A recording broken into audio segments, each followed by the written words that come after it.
Greetings and welcome to Jefficho Films. Today we're going to be covering the movies that come out in April of 2017. Well, let's get started. April 7th, Colossal.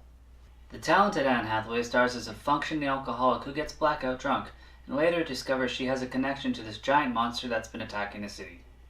Along for the ride is Dan Stevens and Jason Sudeikis.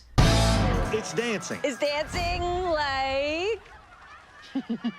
Holy. I'm gonna need to hear some positive reviews for this dark comedy to get my commitment, because it looks like it could go either way. Also that day, Aftermath.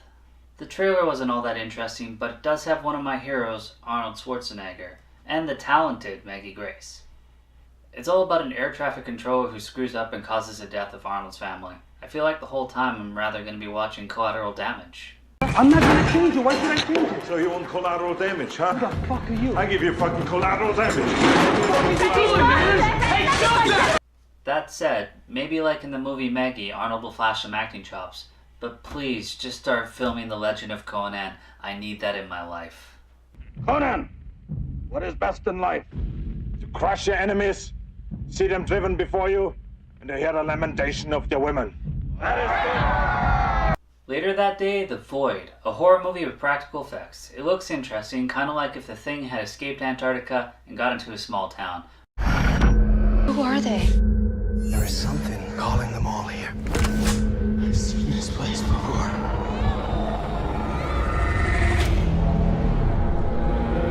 Everything has led to this. They did killings and sacrifices. It isn't real. It's not real. This isn't the end. Statistically, you're more likely to die in a hospital than anywhere else. But with no Kurt Russell and no serious star power, I've seen this formula fail before. Look a little different, huh? I wanted to cause Frank Kitchen enormous psychic pain. An ace assassin wakes up after a gender reassignment surgery and now looks like Michelle Rodriguez. Seriously guys, is that an option? Like, how awkward was the pitch to sell her on this movie? Guaranteed they had to have offered her a lot of money. A face-off-like concept without the over-the-top stylings of a Nick Cage? Good luck. April 14th, The Fate of the Furious. It's the 8th movie in the Fast and Furious franchise.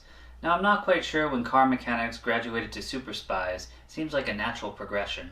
Racing cars, stopping drug lords, ignoring 3, avenging Letty, robbing banks, finding Letty, stopping thieving terrorists, becoming spies, and now Vin Diesel has turned on his family and teamed up with Charlize Theron, who's like some special cyber hacker. Seriously, who cares? Fast cars, one-liners, babes, it's a winning formula for them. I hope we get to see Jason Statham team up with Luke Evans. And will it be any good, or will we just miss Paul Walker? Only time will tell. April 21st, The Lost City of Z, or Z if you prefer. Charlie Hunnam plays a British explorer in a true-life drama who disappears searching for a lost city in the Amazon. This could be an interesting movie, or it could be a long walk through a forest of boredom. If we may find a hidden civilization, We may well write a whole new chapter in history. I call it Z. It is there, and we must find it. Also that day, The Promise, a love triangle with Christian Bale, Oscar Isaac, and the robot hooker from Westworld. It's set during the last days of the Ottoman Empire. I'm sorry, but are we still talking about this? You had me at robot hooker from Westworld, but you lost me at love triangle. You shouldn't have started with that. Next up, Free Fire. This one I'm actually looking forward to. Set in Boston in 1978, a gun deal goes wrong and it becomes a shootout and a game of survival. We'd like to leave with our money. And I'm sure that you boys would like to leave with the weapons. Fuck. Go for the case. What? You're a bird. They're not going to shoot the bird. Shit, I'm sorry. Oh, you little asshole! It actually looks fun and a simple premise, probably spending more time on his characters. Cillian Murphy, Arnie Hammer, Brie Larson, Charlito Copley are all actors I like and have great comedic timing. I like your cardboard armor. Protection from infection. Shut. Fuck. April 28th, The Voice from the Stone.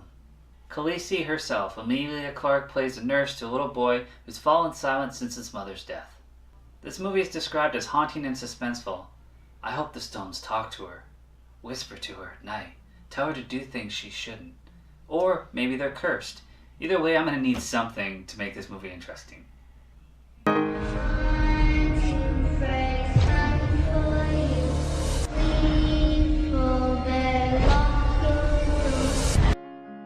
In our final movie, The Circle, Tom Hanks may be playing his first bad guy in this social network power tech company that seems kind of like The Firm.